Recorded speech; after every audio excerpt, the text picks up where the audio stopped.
வணக்கம். நான் டாக்டர் ராமநாதன் அர்ச்சுனா. இன்றைக்கு 2025 செப்டம்பர் மாதம் 7ஆம் திகதி ஞாயிற்றுக்கிழமை. அண்ணா ஒரு ஆள் எனக்கு பேசி போட்டார், இந்த வீடியோ வந்து கிளியர் இல்லாமல் இருக்கிறது, காரோட சவுண்ட் வருதுன்ட்டு. ஸோ நான் வந்து மைப்பாவிச்சு இந்த ரெக்கார்ட் பண்றேன். மேபி இது கிளியரா இருக்குமென்ற ஒரு எதிர்பார்ப்போட. இது என்னென்றால், இன்றைய தினம் உங்களுக்கு தெரியும், நேற்றைய தினம் நாங்கள் எங்களுடைய கடல் மீன்பிடித்துறை அமைச்சர் சந்திரசேகர் தொடர்பான ஒரு வீடியோ ஒன்றினை நேரடியாக நாங்கள் போய் பொதுமக்களோட கதைத்து அந்த வீடியோ ஒன்றினை தெளிவாக உங்களுக்கு நான் போட்டிருந்தேன். நீங்கள் அதை பார்த்திருப்பீங்கள். ஸோ அதுல அவர்களுடைய அடிப்படை பிரச்சனைகள், இந்த சுருக்கு வேலை, கரை வேலை, அது வந்து உண்மையாவே எங்களுக்கு என்னன்னு தெரியாது. உதாரணத்துக்கு சுருக்கு வேலை என்றா என்னண்டா, அதாவது சாதாரணமான விலையினுடைய கண் வந்து இந்த அளவு 2.5 இன்ச்சு 2 இன்ச்சு அளவான பெரிய விலைகளை பாவிக்கும் போது ஒரு இவ்வளவு நீளமான வளர்ந்த மீன்கள் தான் பிடிபடும், சரிதானே? ஆனா சுருக்கு வேலை என்று சொல்லப்படுகிறபடி என்ன, அப்படி ஒரு 1/4 இன்ச்சு அளவான பாவே புல்லு, முட்டைகள், மீனிட முட்டைகள் எல்லாமே அள்ளுப்படுறது, அதாவது வந்து கடல் வளம் ஒட்டுமொத்தமாக சுரண்டப்படுகிறது தான் அந்த சுருக்கு வேலை. அதால சாதாரணமாக தூண்டில் போட்டு மீன் பிடிக்கிறவர்கள் அல்லது சின்ன தோணிகள்ல போய் மீன் பிடிக்கிறவர்கள், சின்ன விலைகளை எறிஞ்சு மீன் பிடிப்பார்கள், அவர்களுக்கு விலைகள்ல ஒன்றுமே வராது. கடற்கரைக்கு திரும்பி வரும்போது ஒரு மீன் அல்லது 2 மீனோட தான் வர வேண்டி இருக்கும். ஏனென்றால் பெரிய பெரிய இந்த முதலாளிமார் இந்த சுருக்கு விலைகளை மீட்டர் கணக்கான விலைகளை பாவிக்கிறதால அது அவர்களுக்கு ஒரு மீன் வளத்தையே, அந்த கிட்டத்தட்ட கரையில இருந்து ஒரு 5 கிலோமீட்டருக்குள்ள மீன் வளம் என்ற இதே இல்லாமல் போய்விடும். ஆகவே அது ஒரு பாரிய தடை செய்யப்பட்ட பிரச்சனை. இந்த தடையை யார் செய்கிறது? அரசாங்கம் செய்திருக்கிறது, வர்த்தமானி அறிவித்தலை விட்டிருக்கிறது, சட்டங்களை வெளியிட்டிருக்கிறது. இந்த விலையை பாவிக்க முடியாது. சரி, அப்ப அந்த விலையை பாவிச்சா யார் அதுக்குரிய நடவடிக்கை எடுக்கணும் என்று பார்த்தீங்கன்னு சொன்னால், அதிலே போடப்பட்டிருக்கிறது போலீசார் நடவடிக்கை எடுக்கலாம், நேவி நடவடிக்கை எடுக்கலாம். அதே நேரம் பாத்தீங்கன்னு சொன்னால், இந்த எங்களுடைய FDAல ஃபுட் அண்ட் ட்ரக் இன்ஸ்பெக்டர்ஸ் அல்ல, FI, அதாவது வந்து இந்த மீன்பிடி சம்பந்தமான உத்தியோகத்தர்கள் இருக்கிறார்கள், தேடி இருக்கிறார், அவர் இதுக்கு நடவடிக்கை எடுக்கலாம். இந்த நடவடிக்கைகள் எப்படி எடுக்கிறேன்னு சொன்னா, தாங்கள் ஃபைன் அடிச்சு விடலாம். நான் கெசட் பார்க்கல கெஸ் பண்றேன். நல்லது வந்து நேரடியாக கொண்டு போய் நீதிமன்றங்கள்ல சமர்ப்பித்து அந்த போட், அந்த பிடிபட்ட வேலை எல்லாமே நீதிமன்ற சொத்துக்களாக்கப்பட்ட அவை எரிக்கப்படலாம். அப்படியான ஒரு நிலைமையோடு வரலாம். இவங்க என்ன செய்யறாங்கன்னா, பிடிபட்ட பிறகு காசுகளை வேண்டிக் கொண்டு, இவர்கள் காசுகளை வேண்டிக் கொண்டுன்னு சொல்லி பொதுமக்கள் சொல்கிற முறைப்பாடா, இது பொதுமக்களோட முறைப்பாடாவே அர்ச்சுனா ஊழல் என்று சொன்னாரு, இங்கே நிரூபிங்கள் பாருங்கள் சொல்லி கூற வேண்டாம். அந்த வீடியோவையே போட்டிருக்கேன், நான் அப்படியே முழுக்க ரெக்கார்ட் பண்ணி போட்டிருக்கிறேன். நாவே மீனவர்கள், மீனவ சமூகங்கள், சமாஜங்களுடைய ஒரு முறைப்பாடு, என்னுடைய முறைப்பாடு இல்லை. சோ இவர்கள் விலை பிடிபட்ட பிறகு காசுகளை வேண்டிக் கொண்டு அந்த கழிச்சு விட்ட விலை என்று சொல்வார்கள், அதாவது வந்து எறிகிற விலை, அதாவது மீன் பாவிக்கிற வேலை, அந்த விலையில கொடுத்துட்டு இந்த உண்மையான புது விலையில வேண்டிக் கொண்டு போகிறார்கள். நீதிமன்றம் ஏமாற்றப்படுகிறது. நீதிமன்றம் வந்து நீதிவானோ அல்லது வந்து அதுக்கு சம்பந்தமான பொறுப்பா இருக்கிற டெக்னிக்கல் ஆபீசரோ வந்து அந்த விலைகளை இந்த விலைகள் தான் பிடிபட்டதாண்டு யாருமே பார்க்க போவதில்லை. இவர்கள் என்ன செய்வார்கள் என்றால், விலை ஒன்று வந்திருக்கிறது, நீதிமன்றத்துக்கு பாரப்படுத்தி இருக்கிறார்கள், அதை கொண்டே நீதிமன்றத்தில் ஒரு கரையில போடப்படும். உண்மையான நல்ல விலை, பிடிச்ச விலை வெளியால போயிடும். அது அடுத்த நாள் போயிருந்து அங்க இருந்து மீன் பிடிச்சு கொண்டுதான் இருக்கும். ஸோ இப்படி நீதிமன்றங்களை ஏமாற்றுகிற வேலை. 2வது, அந்த போட்டுகள் தொடர்பான பிரச்சனை. அந்த விடயத்தை நீங்க பார்க்க வேணும். போட்ஸ் தொடர்பான பிரச்சனை. அந்த போட்ல இப்போ உதாரணத்துக்கு இன்றைக்கு என்னுடைய போட் பிடிப்ப நான் அதைத்தான் தெளிவாக அவர்களுடைய கேட்டு எல்லாமே விளங்கப்படுத்தி கொண்டு வந்திருக்கிறேன் என்றால், விளங்கப்படுத்தி இருக்கிறார்கள். என்னென்றால், இப்ப என்னுடைய போட், இந்த நான் ஒரு மீனவன், என்னிட்ட ஒரு போட் இருக்கிறது, சரிதானே? சோ இந்த போட்டை நான் இன்றைக்கு பிடிபட்டுட்டேன், சரியா? அப்ப இந்த FDAல அந்த ADO யாரோ பிடிபட்டது என்னுடைய பேர்ல அந்த வழக்கம் எழுதுறேன்.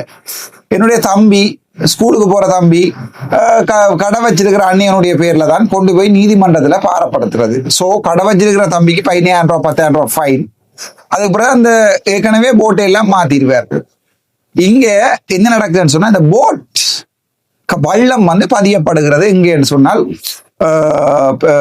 சாதாரணமாக மோட்டார் பைக் கார் பதியப்படுற மாதிரி இந்த வள்ளத்தினுடைய மற்ற அந்த இன்ஜின்கள் பதியப்படுகிறது. இவர் இதை வேற ஒரு ஆளுடைய பேருக்கு டப்பண்டு இவங்க என்ன செய்வாங்க, ஆல்ரெடி மாத்திடுவாங்க. மாத்தினா நீதிமன்றத்துல போய் இவருடைய போய் சொல்றது, ஐயா ஒரிஜினல் ஓனர் வந்து நிப்பார், பிறகு ஐயா இது என்னுடைய போட், இவர் தெரியாம களவா எடுத்து கொண்டு போய்த்தான் அந்த போட்டை அங்க பாவிச்சிருக்கிறார், நான் இந்த விலையில பிடிக்கல. போட்ன உரிமையாளர் வந்து சொல்லுவார். அது போட்ன உரிமையாளர் யார் இருப்பாருன்னா மனைவியா இருக்கு. மனைவி வந்து சொல்லுவார், இது என்னுடைய போட், இது அவரோட போட் இல்ல, இவர் எடுத்துக்கொண்டே பாவிச்சுட்டு 2 போட்டை தேவை செய்துதாங்கண்டு. அப்ப என்ன செய்யணும் நீதிமன்றம், போட்டை கொடுத்து விட்டு தான் ஆகணும். வேற வழி இல்லையே, அது அவருடைய போட். இவருக்கு போட்டை பாவிச்சவருக்கு 10,000 ரூபாய் மறுபடியும் ஒரு தண்டப்படும். இப்படி நீதிமன்றங்களை ஏமாற்றுகிறார்கள். இந்த வேலையெல்லாம் இது ஒரு மாபெரும் ஊழல். சாதாரணமாக இப்படி ஒரு போட்டை 50,000 ரூபாய் வேணும்னா ஒரு நாளைக்கு எத்தனை லட்சம் ரூபாய் ஊழல்களாக வேண்டப்படலாம். இதெல்லாம் எங்க போய் சேருது? யார் இந்த ஊழல்களுக்கு பொறுப்பானது? இந்த கரை வேலையை பிடிக்க வேண்டியது யார்? இந்த ஊழல்கள் செய்ய வேண்டியது யார் என்று கேட்டால் அது மொத்த பொறுப்பு போயிருக்கிறது எங்கன்னா அமைச்சர் சந்திரசேகர் ஐயா அவர்களிடம் தான் இந்த பொறுப்பு இருக்கிறது. இப்ப எல்லாரும் சொல்றேன், இப்ப ஒரு ஆள் கமெண்ட் பண்ணியிருந்தேன் யூடியூப்ல, நீங்க யூடியூப்ல என்னதான் தேவை நான் கமெண்ட் பண்ணா நான் டிலீட் பண்ணிட்டு போயிடுவேன், மினக்கட வேண்டாம். ஒரு அமைச்சருக்கு இவ்வளவு 1000 வேலைகள் இருக்கும். அவருக்கு இந்த கரவேலையையும் கரவேலை, இது வந்து நான் சுருக்கு வேலை, கரவேலையை சொல்லுகிறேன். கரவேலை எப்படி என்றால், இங்க இருந்து கடற்கரையில இருந்து 1.5 கிலோமீட்டருக்குள்ள கொண்டே ஒரு விலையை எறிகிறது, பெரிய விலையை கொண்டு எறிகிறது. எறிஞ்சிட்டு கரையில இருந்து ஆக்கள் அந்த விலையை இழுக்கிறது. நீங்க அந்த படங்கள் எல்லாம் பார்த்திருப்பீங்க, லேலோ ஐலுசாண்டு எல்லாம் இழுக்கிறது. சோ அந்த மீன் வந்து அப்படி பிடிபட்டு கொண்டு வரும். இவங்க என்ன செய்யறாங்கன்னா கொண்டே 5 கிலோமீட்டர் 1.5 கிலோமீட்டர் மட்டும்தான் எரியலாம், அதை எரிஞ்சிட்டு இழுக்கலாம். 5 கிலோமீட்டருக்கு பட்ட பகல்ல கொண்டு எறிகிறாங்க. எரிஞ்சிட்டு கரையில லேம் மாஸ்டர் டிராக்டரை வச்சு, டிராக்டர் தானே, எஸ், டிராக்டரை வச்சு அந்த விலையை அவ்வளோத்தையும் இழுக்கணும் கரையில இருந்து, சரிதானே? சோ அந்த 5 கிலோமீட்டர் கொண்டே எரிஞ்சதா, 1.5 கிலோமீட்டருக்கு எரிஞ்சதா, அப்படி பெரிய விலைகளை கொண்டே மக்களுடைய வளம்.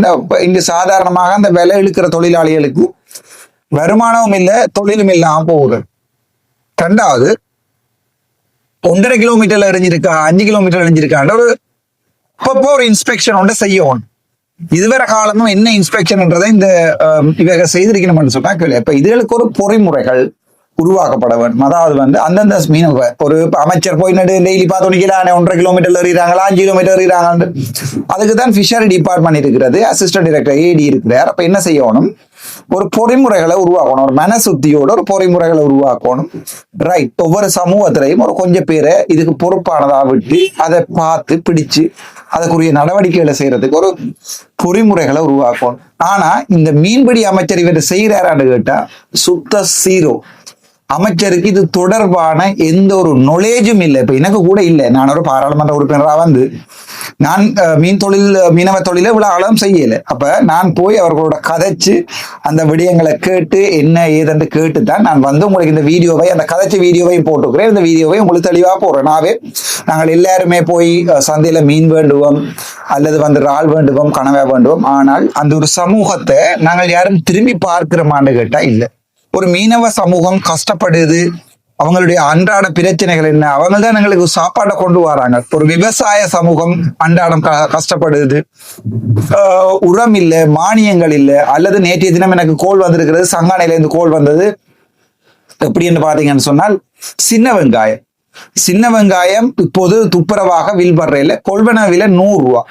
ஏனென்றா இந்த சின்ன வெங்காயம் அறுவடை செய்கின்ற நேரத்துல தென்னிந்தியாவில இருந்து பி வெங்காயத்தை இறக்குமதி செய்திருக்கிறது அரசாங்கம். ஸோ இந்த சின்ன வெங்காயம் வில்படுது இல்லை, அவர்கள் ஒரு பிரயோசனம் இல்லை. அதாவது உள்நாட்டு உற்பத்தி அப்படியே நாசமா போகுது. அவர்கள் வெளிநாட்டில் இருந்து, இந்தியாவில் இருந்து ஏனென்றால் இறக்குமதி செய்யப்படுகிற அந்த அமைச்சர்களுக்கும் அங்கே இருக்கிறவர்களுக்கு கமிஷன்ஸ், ஒவ்வொரு கம்பெனியும் கமிஷன் கொடுக்கும். சோ உள்ளூர் உற்பத்தியை பற்றி எந்த அக்கறையுமே அனுர அரசாங்கத்துக்கு இல்லை. இப்ப எல்லாரும் யோசிப்பினா இவர் அனுர அரசாங்கத்துக்கு வீடியோ போடுறதுக்கு எதிராக வீடியோ போடுறதுக்காக தான் இவ்வளவு வந்து சொல்றாரு. இல்ல ராசா, விளங்கி கொள்ளுங்க. கஷ்டப்பட்ட ஏழை விவசாயிகளோட கதையைத்தான் நான் இங்க காய்ச்சி கொண்டிருக்கேன். ஆனா என்னண்டா, இப்ப அண்மைய தினங்கள்ல சொல்லப்பட்டிருக்கிறது, இந்த கொண்டு இறக்குமதி செய்யப்படுகின்ற இந்த பி வெங்காயம் இருக்குதானே இந்தியாவில, அதுல அப்லாடோக்சின் என்று சொல்லப்படுகின்ற நிலக்கடலைகள்ல இருக்கிற பங்கஸ், அது உயிர் சேதங்களை, அதாவது சாதாரணமா டயரியாவும் வரலாம், உயிர் சேதங்களையும் வரக்கூடிய மாதிரி அந்த டொக்சின் உள்ள வெங்காயங்களையும் இறக்குமதி செய்து, அது முக்கியமா தமிழர்கள் வாழ்கின்ற பகுதிகளில், முக்கியமா யாழ்ப்பாணம், முல்லைத்தீவு, மன்னார் போன்ற பகுதிகளுக்கு தான் அந்த தரம் குறைந்த வெங்காயங்களை அனுப்பி இருக்கிறார்கள் என்ற ஒரு கதை ஒன்று வெளியால வருது. உண்மையா பொய்யா எனக்கு தெரியாது. ஆகவே உங்களுக்கு நான் ஒரு பெஸ்ட் அட்வைஸ் சொல்வேன். லோக்கல் ஸ்ரீலங்கா யாழ்ப்பாணத்துல செய்யணும் அந்த சின்ன வெங்காயத்தை வேண்டி நீங்கள் பாவிக்கிற எல்லாம் அந்த அஃப்லாடாக்சின் கேன்சரை ஏற்படுத்தக்கூடிய என்று படிப்புகள் சொல்லுகிறது, மெடிசின் சொல்லுகிறது. சோ இந்த சின்ன வெங்காயத்துல இருக்கிற இந்த பெரிய வெங்காயத்துல இருக்கின்ற இந்த அஃப்லாடாக்சின் என்றது உங்களுக்கு கேன்சரை போஸ்ட் பண்ணலாம். ஆகவே பி வெங்காயம் பாவிப்பது உங்களுக்கு, அது பம்பா வெங்காயம் இருக்குதானே, அது உங்களுக்கு கேன்சரை கோஸ் பண்ணலாம். ஆகவே சின்ன வெங்காயம் வேண்டி பாவிக்கிறதுக்கு என்னுடைய மருத்துவ அறிவு உங்களுக்கு நான் சொல்லுறேன். பெரிய வெங்காயம் நல்லதா கூடாதான்னு எங்களுக்கு தெரியாது. அந்த தோலை உரிச்சு பாத்தீங்கன்னா உங்களுக்கு கருப்பு பூஞ்சனமாக இருக்கும், மூடுகள்ல கருப்பு பூஞ்சனமாக இருக்கும். சில நேரம் அது தெரியாது. கருப்பு பூஞ்சனம் இப்ப வருது என்று சொன்னா ஃபுல்லா வளர்ந்த நிலைமையில தான் அந்த பூஞ்சனம் கருப்பா வருகிறது.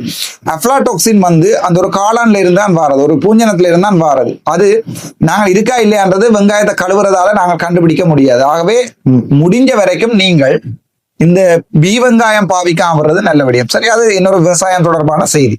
சோ இந்த மூன்றாவது விடயம் என்னண்டா, முக்கியமான விடயம் இந்த ஊழல்.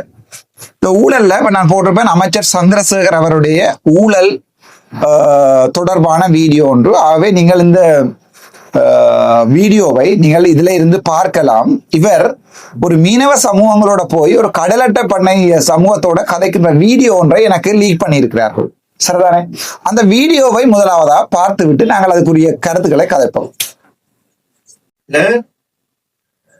யாரும் பயன்படுத்த சரியா? எல்லாத்துக்கும் நாங்க தான், எல்லாத்துக்கும் தான் சரியா? ஆனா அந்த கண்டிஷனுக்கு வச்சு கொள்ளணும். உங்ககிட்ட வாங்கி அது கொடுக்கறதுதான் இல்ல, அப்படி கொடுக்குறாக்கதான் இல்ல சரியா? அது இல்லாம இப்ப நம்ம 1 ஏக்கர் எடுத்து 1.5 ஏக்கர் அடிச்சு 5 ஏக்கர் 6 ஏக்கர் அடிச்சது 2 ஏக்கர் இதெல்லாம் மறுபடியும் அளவிட்டு நீங்க 1.5 ஏக்கர் நீங்க வச்சுக்கொள்ளுங்க. ஆனா 1/2 ஏக்கர் காசு கட்டு சரியா?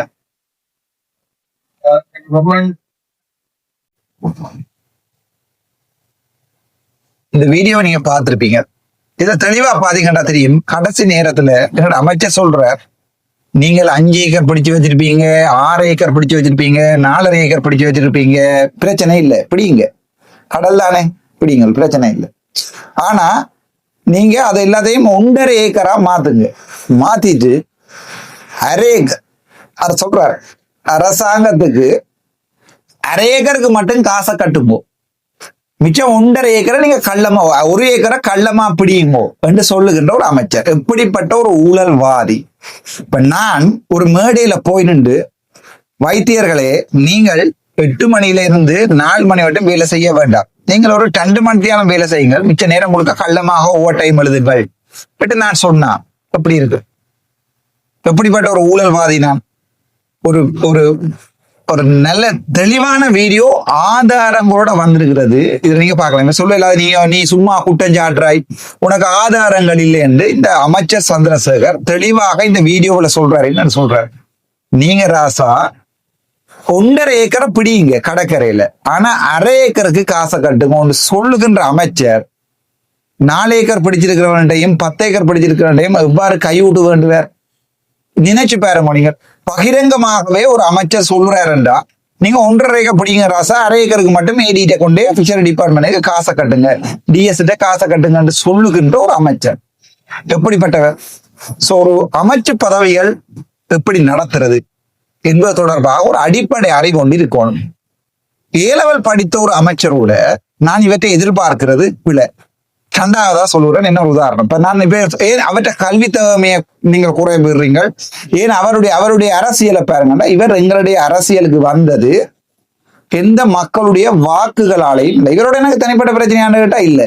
நான் இவரை ஏன் இப்படியாக கிழித்து தொங்க விடுகிறேன் என்றா, வடக்கு மாகாணத்துல இவர் ஆரம்ப காலங்களில் சொல்லியிருக்கேன், அண்ணன் உங்களால செய்யலான்னு எங்களுக்கு சொல்லுங்க, நாங்கள் ஏதாவது ஹெல்ப் பண்ணணும்னா ஹெல்ப் பண்றோம், உங்களுக்கு ஒரு பிரச்சனையும் இல்லை.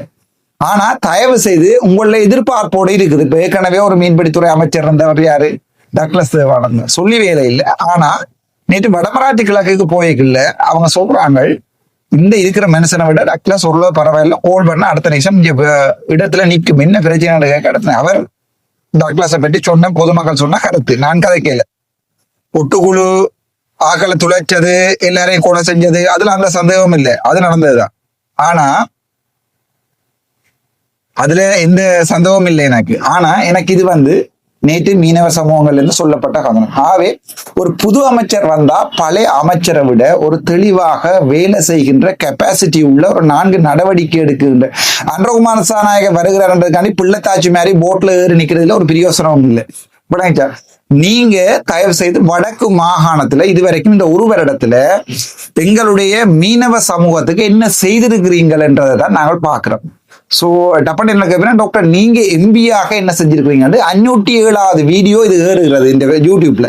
சோ ஏன் இந்த வீடியோக்களை போட்டு கொண்டுக்கிறாண்டா, நாளைக்கு என்ன செய்திருக்கிறீங்கன்னு சொன்னாங்க, இந்த யூடியூப்ல போய் பாருங்க, அவ்வளவு வீடியோக்களும் இருக்கு.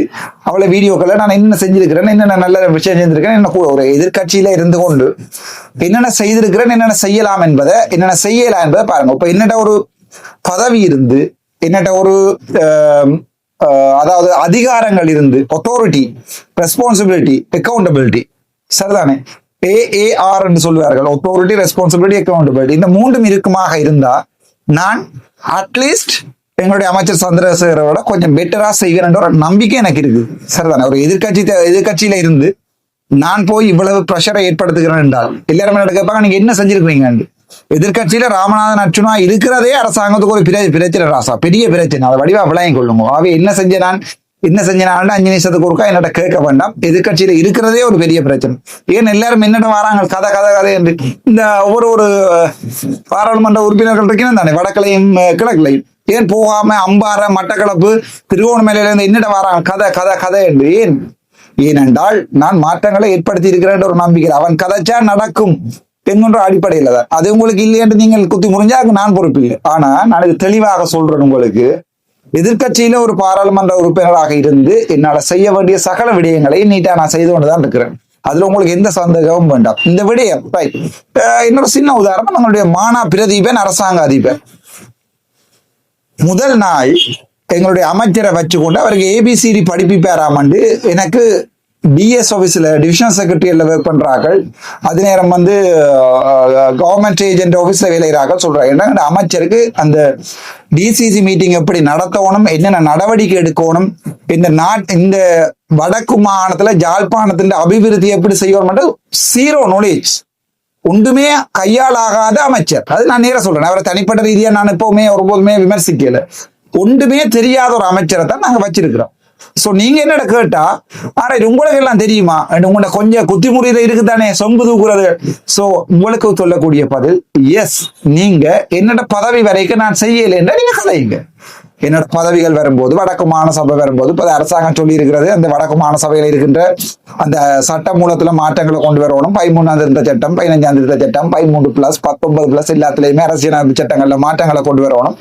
மாற்றங்களை கொண்டு வரும் 13ஆம் திருத்த சட்டம் இன்று வரைக்கும் நடைமுறைப்படுத்தல, மாற்றங்களை கொண்டு வந்து போட்டு வடக்கு மாகாண சபையை வைப்பதாக யுனைடெட் நேஷன் OHCHR பதில் வழங்கி இருக்கிறது அரசாங்கம். சோ நான் அந்த நேரங்கள்ல வடக்கு மாகாண சபை எடுத்து இந்த KK ரோட்டை டபுள் ட்ரெக்கா அடிக்காட்டி, இந்த பலாலி ரோட்டை நான் டபுள் ட்ரெக்கா அடிக்காட்டி, இந்த மீனவர்களோட பிரச்சனை இந்த இறங்குதுற முழுக்க நான் பார்க்காட்டி, இந்த வீடுகள் இல்லாம கஷ்டப்படுகிற சம்பவங்களுக்கு நான் ஒண்ணு செய்யாட்டி, இந்த தொழில் இல்லாம கஞ்சா கடத்துறது, மது கடத்துறது செய்யற இந்த இளம்படியலுக்கு ஒரு எதிர்காலம் மட்டும் நான் செய்யாட்டி நீங்க என்னோட கதைக்கலாம். அது வரைக்கும் நான் சொல்றதை நீங்க போடுற வீடியோ பார்த்து கொடுத்துக்கத்தான் வேணும், வேற வழி இல்லை. நன்றி, வணக்கம். டாக்டர் அருணாச்சலம்.